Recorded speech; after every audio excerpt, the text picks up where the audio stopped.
Hello everyone. So today we are going to discuss CDSCO. It's a very important topic.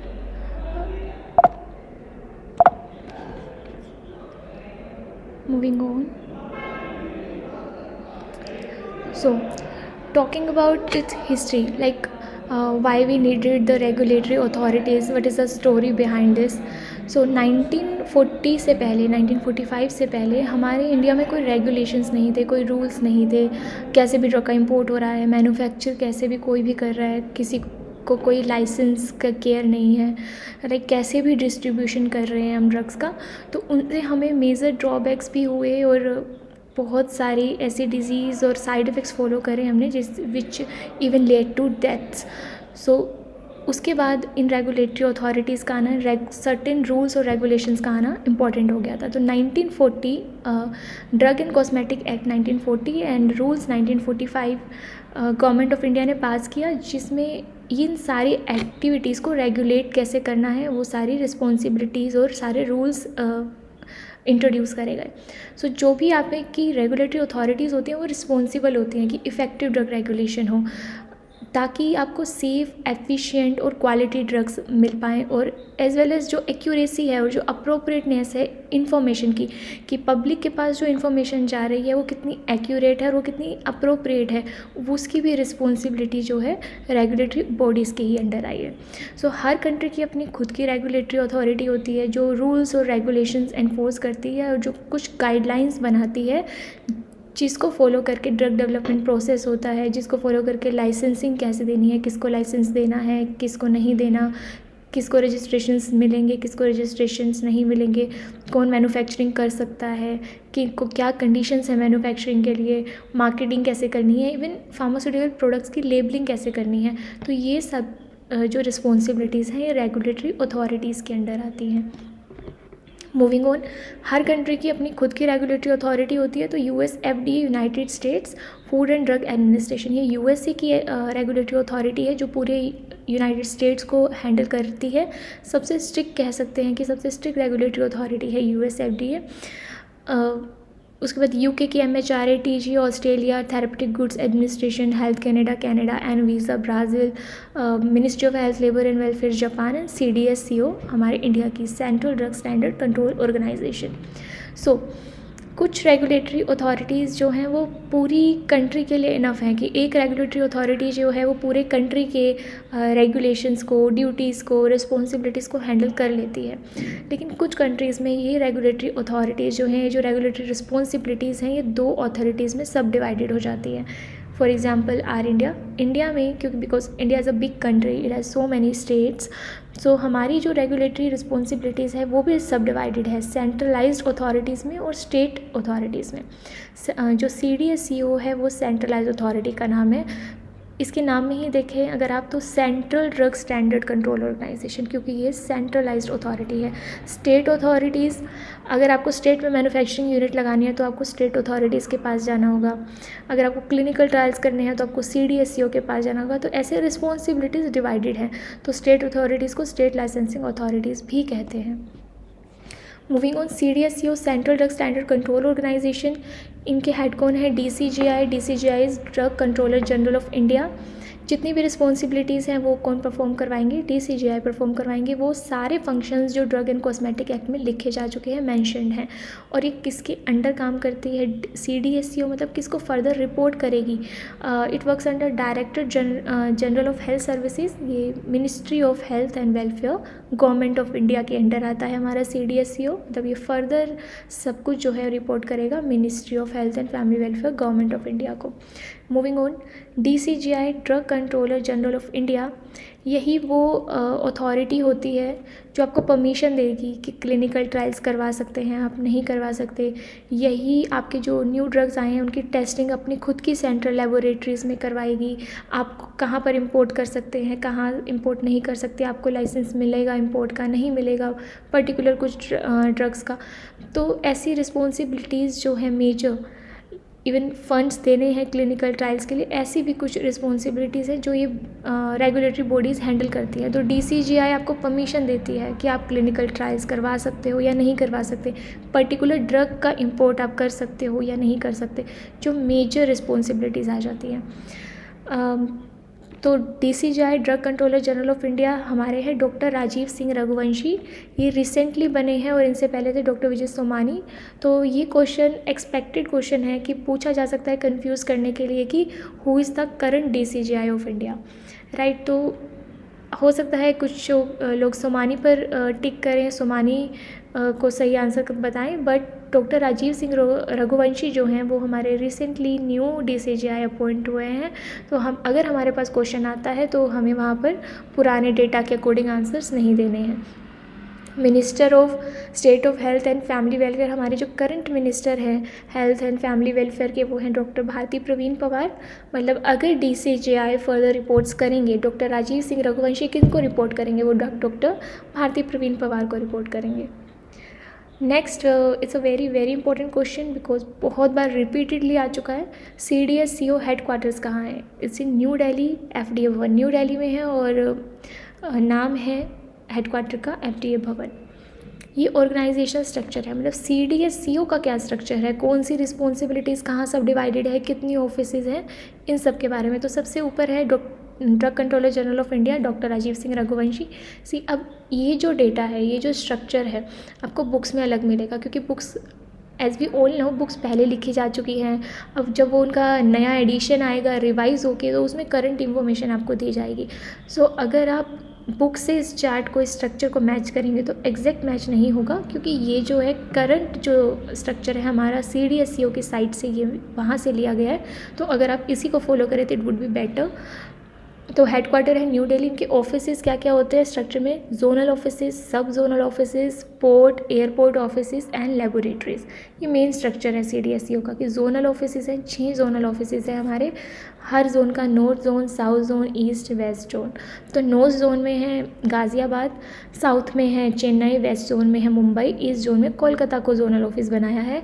Kolkata में बनाया है Hyderabad zone, Ahmedabad zone बाद में add करे गए हैं इनकी फर्दर रिस्पॉन्सिबिलिटीज़ को हैंडल करने के लिए, या फिर बोल सकते हैं it's like an helping hand. तो सब जोनल ऑफिसेज 7 हैं हमारे, बेंगलोर, वाराणसी, गोवा, जम्मू, इंदौर, गुवाहाटी एंड बद्दी। अब क्या है सब जोनल ऑफिसेज, कहीं पर आपको 6 मिलेंगे, बट अभी रिसेंट डाटा में हमारे पास ये 7 हो चुके हैं।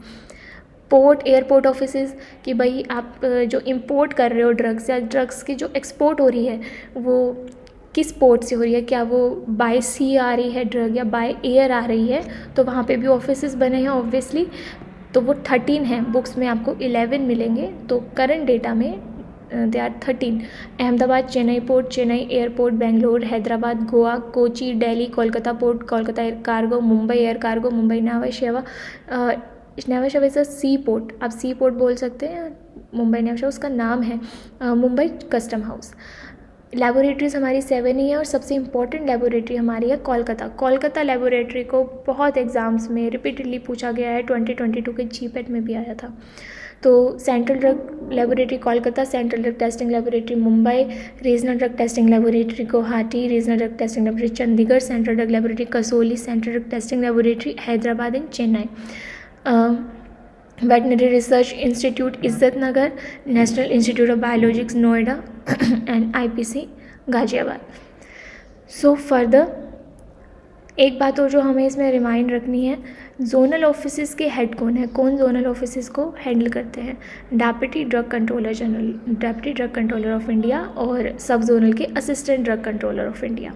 ये फर्दर इनके स्टाफ है, आप ये भी मेमोराइज़ कर सकते हो। मूविंग ऑन, मेजर फंक्शंस क्या हैं CDSCO के? रेगुलेटरी कंट्रोल की, भाई कौन सा ड्रग इंपोर्ट हो रहा है उस पर रेगुलेटरी कंट्रोल रखना, न्यू ड्रग्स को अप्रूवल देना है नहीं देना, किस ड्रग को अप्रूवल देना है, क्लिनिकल ट्रायल्स को अप्रूवल देना है या नहीं देना, और DCC और DTAB के साथ कैसे मीटिंग्स करनी है। ऐसी कुछ ऐसे लूप होल्स आ जाते हैं जब CDSCO को भी एक एडवाइस की, एक्सटर्नल एडवाइस की ज़रूरत है। तो CDSCO को एडवाइस कौन देगा? Drug consultative committee and drug technical advisory board. तो इनके साथ मीटिंग्स कंडक्ट करना टाइम टू टाइम, और लाइसेंस का अप्रूवल, ये सारे जो हैं मेजर फंक्शंस रहते हैं CDSCO के। अब कितने टाइप के लाइसेंसेस होते हैं? Import, manufacture, distribution, retail licence, multi drug licence. So we were talking about import license, manufacturing license, distribution license, retail and multi-drug license. So import licenses क्या? अगर आपको कोई पर्टिकुलर कैटेगरी की ड्रग इंपोर्ट करानी है, तो पर्टिकुलर शेड्यूल की drug import करानी है, तो उस पर्टिकुलर कैटेगरी की ड्रग के लिए आपको इंपोर्ट लाइसेंस अलग से लेना पड़ेगा। मैन्युफैक्चरिंग लाइसेंस, मैन्युफैक्चरिंग यूनिट आपको लगानी है तो उसके लिए आपको मैन्युफैक्चरिंग लाइसेंस लेना पड़ेगा। डिस्ट्रीब्यूशन लाइसेंस जो आपको पता ही है, जो आप रिटेल शॉप्स देखते हो, होलसेल्स के बिजनेस आपको पता है, तो रिटेल लाइसेंस अलग मिलेगा, होलसेल लाइसेंस अलग मिलेगा। रेस्ट्रिक्टेड लाइसेंस ही किसको मिलता है? जो इनफ क्वालिफाइड नहीं हो, कि उसके पास एक फार्मेसी की डिग्री नहीं है, स्टिल वो कुछ ड्रग्स को सेल करना चाहता है, जैसे ओवर द काउंटर ड्रग्स हो जाती हैं, कुछ ऑइंटमेंट हो जाती हैं, कुछ सर्टेन ऐसी मेडिसिन्स हो जाते हैं, फॉर एग्जांपल विटामिन्स हो गए। सो उसके लिए रेस्ट्रिक्टेड लाइसेंस चाहता है, जो आपको जनरल स्टोर्स पे भी मेडिसिन्स मिल जाती है ना, that is available by restricted licence, कि उसके लिए आपको क्वालिफ़िकेशन इनफ क्वालिफाइड अगर आप नहीं भी हैं तो भी आपको लाइसेंस मिल जाता है। लोन लाइसेंस क्या है? कि अगर आपकी ऑलरेडी कोई मार्केटिंग कंपनी है और आपको क्या करना है कि कैपेसिटी बढ़ानी है प्रोडक्शन की, आपको ज़्यादा एक्सपोर्ट करना है और आपके पास उतनी कैपेसिटी नहीं है, तो आप अपनी प्रोडक्शन की कैपेसिटी को बढ़ाने के लिए एक दूसरी कंपनी के प्रेमिसेस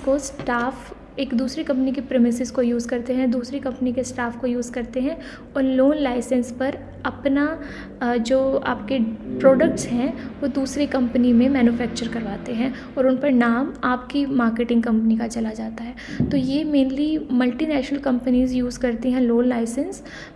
जब उनको ज़्यादा प्रोडक्शन चाहिए हो, उनको अपने कैपेसिटी बढ़ाना है, कम टाइम में ज़्यादा एक्सपोर्ट करना है, तो उस टाइम पर मल्टीनेशनल कंपनीज इस लोन लाइसेंस को यूज़ करके दूसरी प्रेमिसेस में अपना प्रोडक्ट बनवा के, अपने प्रोडक्ट का नाम, अपने प्रोडक्ट की लेबलिंग करवा के मार्केट कर देती हैं, तो वो लोन लाइसेंस से होता है। मल्टी ड्रग लाइसेंस क्या है? अगर आपको एक से ज़्यादा स्टेट में एक्सपोर्ट करना है अपने प्रोडक्ट को, तो आपको मल्टी ड्रग लाइसेंस लेना पड़ेगा। मूविंग ऑन, अब CDSCO और स्टेट लाइसेंसिंग अथॉरिटी को कौन कौन सी एप्लीकेशन जाती हैं? कुछ एप्लीकेशन CDSCO को जाएंगी, कुछ एप्लीकेशन स्टेट लाइसेंसिंग अथॉरिटी को जाती हैं। उनकी वैलिडिटी अलग अलग टाइम पीरियड के लिए होती है। साथ में जो फ़ॉर्म नंबर एप्लीकेशन में जाएगा, लाइसेंस का फ़ॉर्म नंबर अलग मिलेगा।